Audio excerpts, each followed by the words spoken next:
Hey everybody, and welcome to another episode of Rob's World of Boxing. Let's get it.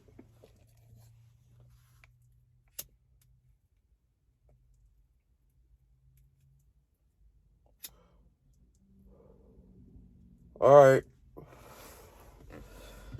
So we had a couple different fight cards over the weekend. I actually went to one of the fight cards. That's why I didn't do the preview video prior.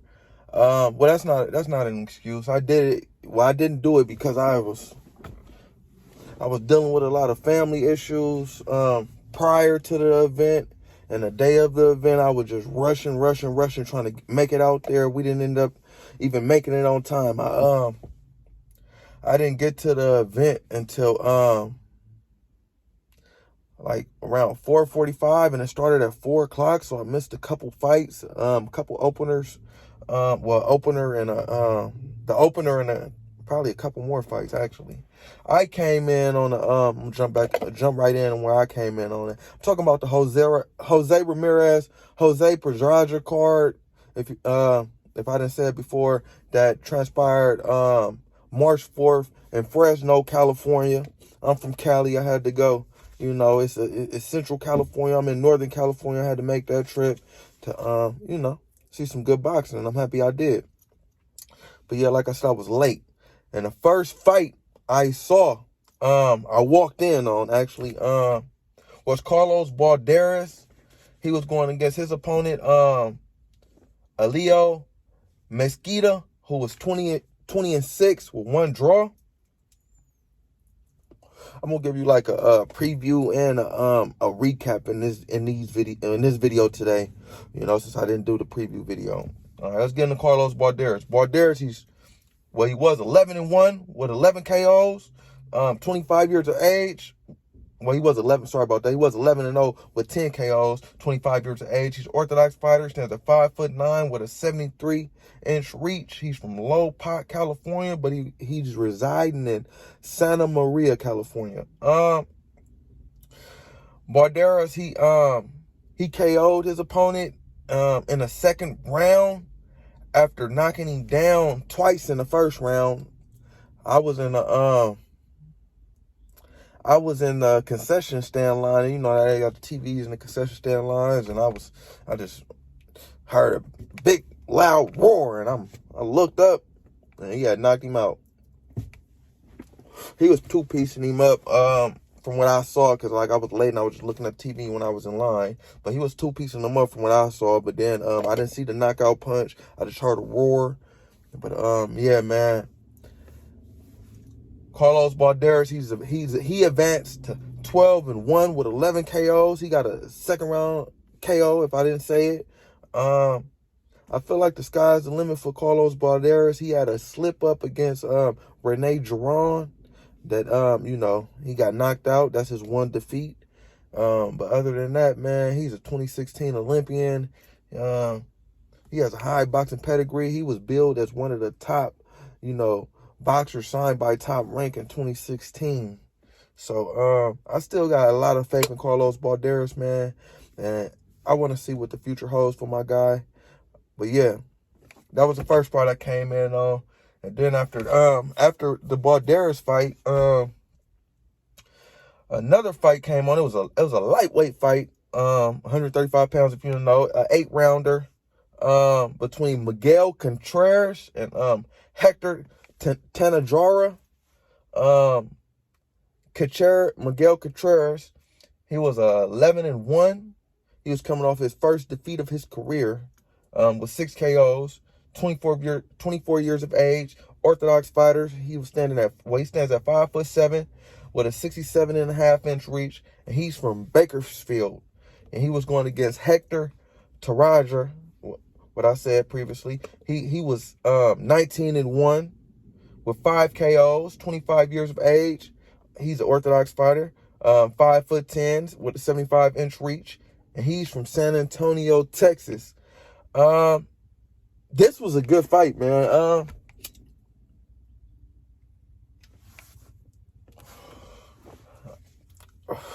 the place, man, it was electric, man. It was electric in Fresno. It was a lot of people, man. A lot of Mexicans though. I was probably like I probably seen like 4 or 5 black people in there the whole night, man. It was majority Mexicans. You know, that's their area, Central California. That's their area. Yeah, and they showed out, man. They showed out. They came out in full force. The place was electric. It was packed. You know, they was cheering. They know they boxing. But yeah, Miguel Contreras and Hector Taraja. Actually, this fight, these guys fought to a draw, you know, but it was exciting because Miguel, he is a youth pastor, and he had his congregation there, and also his his pastor and all that. He had them there, his whole church family. And Hector, he had like the drunkest nigga in a stadium there for him, and that was his partner. He was saying, "Hey, Hector, my partner, I know Hector." And they was like sitting right next to each other, the church congregation and the drunk ass nigga who was Hector partner. They would sit next to each other the whole night, going at it. The congregation, Miguel, go Miguel, go Miguel. Then dude, go Hector, beat his ass, Hector. And you know, they was doing that back and forth. So I down there with him watching the fight. I'm looking at what's happening in front of me, you know what I'm saying? Looking at a possible fight, maybe, because this guy drunk as hell when he keep yelling about you know how church people get about they people too. I don't know, man. They could have won at it any moment. So I was keeping my eyes right there. But yeah, man. Nonetheless, man, it was a good fight, man. They fought to a draw, man. Like I said, I wasn't really looking at the fight. I was looking at what was going on in front of me. But good shit fighters, man. Both fighters have the same record with a draw on their record now. After that, we had Gabriel Flores Jr. Versus Abraham Montoya. Gabriel Flores Jr., he was coming off his first defeat as well. I watched that fight. I forgot who he was fighting, but I know he was just getting too comfortable in there, and the guy was just tagging him. He was tagging him all night. This fight was at 130 pounds, a 10-rounder. This was a back and forth contest all night. Well, first, let me get into my fighter statistics. It's like a preview, I told you. Gabriel Flores Jr., he was 21-1. As I stated previously, he's coming off his first defeat with 7 KOs, 21 years of age. He's an orthodox fighter standing at 5'9" with a 69.5-inch reach. He's from Stockton, California, but he's living in Las Vegas. And his dad is his trainer.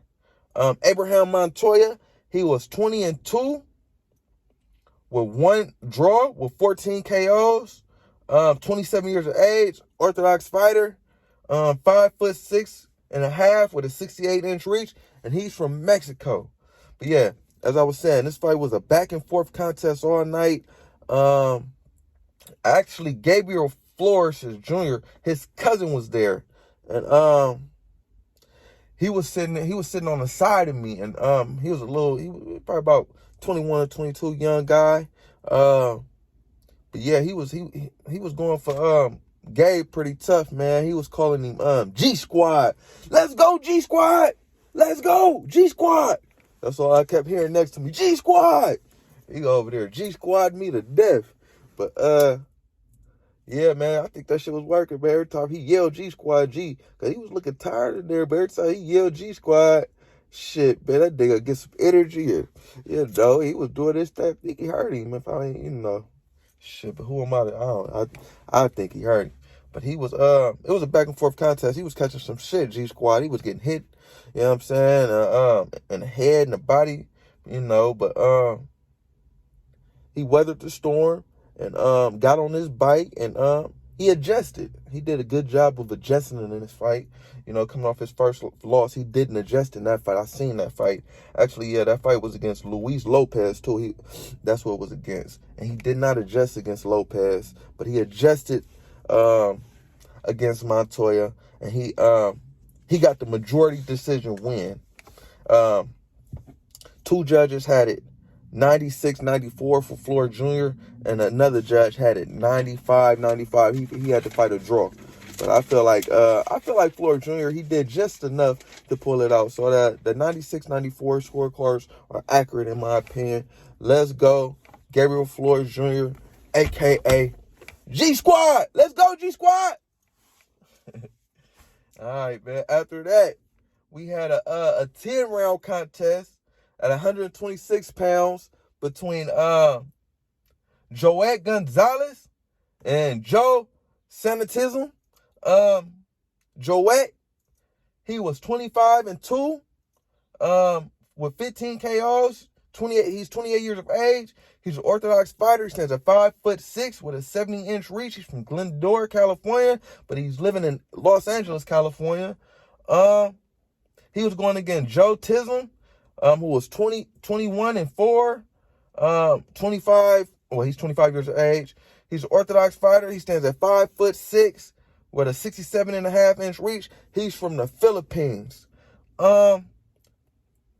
This was a good fight in the beginning. My partner, actually, who I went up to the fight with, he actually thought that Joe Sanatism was winning the early portion of the fight, all the way up until like the third or the fourth round, when he started getting tagged a lot. I was telling my partner, like, I like Joet in this fight, man. Joet's nice. He's a problem. I was telling my guy, he only lost to Shakur Stevenson and Emmanuel Navarrete, they're both champions right now, so that's nothing to be ashamed of. Navarrete a champion at 126, Shakur champion at 130, so there's nothing to be ashamed of losing to those two guys, and he's put up a hell of a fight in both of those contests. So, man, I like Joet, man. I want him to do well in his career. I want him to be champion eventually. And I was telling my partner he gonna get rid of dude, but like I stated, dude was doing good in the early portion of the fight until like third or fourth round, and Joet started tagging him pretty often. And yeah, man, eventually broke him down. In the ninth round, Joet, where the ref stopped the fight. I feel like it was a premature stoppage, really. Like Joet, he was tagging the man, but I feel like the man, he could have withstood some more, maybe, but a lot of boxers have been dying in the sport, so they're trying to protect all boxers. So yeah. But nonetheless, man, good job, Joet Gonzalez. He got the ninth round TKO win, so he's back to his winning ways. And, I want to see what the future holds for Joet, man. I really like Joet, man. But, yeah, okay. Let's get into our co-main they had of the night. Well, not co-main, our last undercard, because this was a 4-round contest. But it was between Richard Torre Jr. and Alan Milson. Richard Torre Jr., this was his area. He is from Tulare, California. I've never heard of Tulare, California, actually, and I'm from California, so it's a pretty small spot, probably. But I do know it's in Central California. It's around, Fresno area. So they put him on the basically the final fight of the night before the main event, and yeah, man, he got a hell of a response, man. He got a hell of a reaction. They loved him there. People I was sitting around, they was saying how they just came, how they was there that night just to see Richard Torre Jr., who's a 2020 Olympian at heavyweight. I feel like he's our last chance at heavyweight. Well, no, I wouldn't say that. We got some good up and coming heavyweights, but he's one of the last chances at heavyweight, to crown an American unified champion. But yeah, we got some people at heavyweight, Jared Big Baby Anderson, and for America. But he's one of the other guys, and he signed with Top Rank and Bob Arum. Bob Arum said the plan is to have him in the ring 5 times in 2022, 5 times. But yeah. The reason I'm speaking so much about Richard Torre Jr. and not the fight, because it wasn't much of a fight. But let's get into it, man. His opponent was Alan Milson. He was 6'4". Not 6'4". He was 6'4". I'm tripping. Yeah, he was about 6'2". I didn't know nothing about this nigga. Well, about this guy. Only thing I knew was he was black. Cause and he was the only black man I seen on the card all night. Fucking and like I was telling my partner, bro, they brought him in here to straight lose. They didn't bring him in here to do nothing else but go to sleep in front of all these people. He like, for real, bro? I'm like, for real. That nigga, he came here to look. Watch.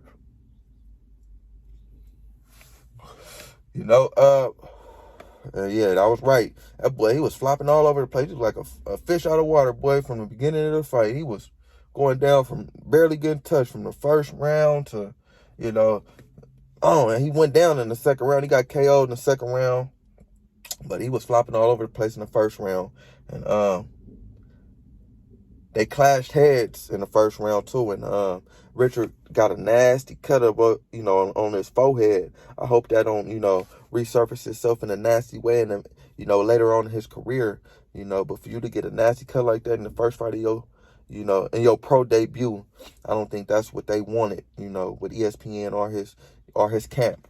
But yeah, he indeed got the cut, but he weathered the storm and he got his guy out of there as soon as he felt, you know, I guess the blood trickling. And yeah, man, he put him away real quick, man. That guy, he kind of made I don't know, I ain't racist, but he did make black people look bad. He got his ass beaten there in front of all the Mexicans and everybody cheering. I'm like, oh my God, I'm only black. I'm almost like five of us in here, and you done got your ass beaten. You know what I'm saying? And man, tremendous fashion. Going down there where looking, oh my Jesus. But yeah, man, good job, Richard Torres Jr., man. I'm excited. I'm very excited for your future. I kind of went to the fight to see you. I went to the fight to see Carlos Balderas and Richard Torres Jr. That's who I wanted to see, you know, in my personal opinion. I wanted to see the main event, but it was kind of like you know, I knew who's, you know, it was what it was. I really want to see Richard Torres Jr. and Carlos Balderas, man, and they didn't disappoint. They both got KOs. But the sky's the limit for Richard Torres Jr. He just got to get better, man. He need to condition himself more. He kind of, you know, he got a little tie around there. He was looking like me, kind of chubby out there, man. I'm like, you need to do some more running, buddy. But other than that, man, he looked good. Let's see what the future holds for him, man. But yeah, let's get into our main event. Jose Ramirez versus Jose Pedraza. It was hold on. This was a 12-round contest at 140 pounds. That junior welterweight, if you didn't know. Jose Ramirez, he was coming off his first loss of his career to Josh Taylor, who was 17-0, and he's now the unified champion at 140 pounds. Josh Taylor, that being. So that's nothing to be ashamed of. Jose Ramirez, he's 29 years of age. He's orthodox fighter, stands at 5'10" with a 72-inch reach. He's from Avenal, California. So this was like you know, that's Central California as well. This was like a homecoming fight for him as well. This was like a homecoming fight for all these, you know, all the big names on the card, actually. So yeah, like I said, Fresno was showing out over the weekend. They was still showing out for their guys. But yeah, he's from Avenal, California. He was going against Jose Pedraza, who was 29-3 with 14 KOs, 32 years of age. He's an orthodox fighter. He stands at 5'8" with a 70-inch reach. This fight, I kind of knew it was gonna transpire. Jose Ramirez, he's coming off his first loss. Pedraza, he had 3 losses, and I feel like he's kind of on the back end of his career, just from all the wear and tear that's his body has took over his career. And I feel like Jose should pull this fight out pretty easily, and that's what happened, man. That's what happened. Jose ended up winning the fight on in a unanimous decision win. That's all 3 judges' scorecards. I think he won by 4 points, by 4 rounds on all 3 judges' scorecards. And yeah, man, he was just boxing him. He was just hitting him with that jab, hitting him with the jab, and then he'd come with the hammer, going to the body, going to the head pretty well, mixing it up. And Jose Pedraza, he didn't really have an answer, which I presumed, would be the case. Yeah, man, it was a win for Jose Ramirez, man, which I thought it was gonna be. And actually, man, I left the fight early. It was a fight in the stands during the main event, man. I didn't see the fight, but it wasn't too far away from me, but it was kind of far away from me, but it was close enough for me to know, like, hey, let's get up out of here. Let's tuck the jury and let's get up out of here. But yeah, so I got up out of there, man. I wasn't trying to just stay land. It's about 5 black people, man. All this takes is for one Mexican to say, "Hey, who is that black guy?" And or say I said something about Mexicans and they on me now. And the anger is already up, so I was out of there. But yeah, man. Nonetheless, it was a hell of a card. It was electric in the arena, man. It was I loved it, man. I loved it, man. It's I got to go to more boxing events. I loved it. It was very electric, man. And good job for everybody on the card. Hell of a night for Richard Torrey Jr. and Carlos Balderas. As I stated, they got rid of their opponents. And Joel Gonzalez, hell of a night for him. He got rid of his opponent. But yeah, man. Good shit, people. Like, comment, subscribe, all that shit. Rob's World of Boxing, people. Yeah.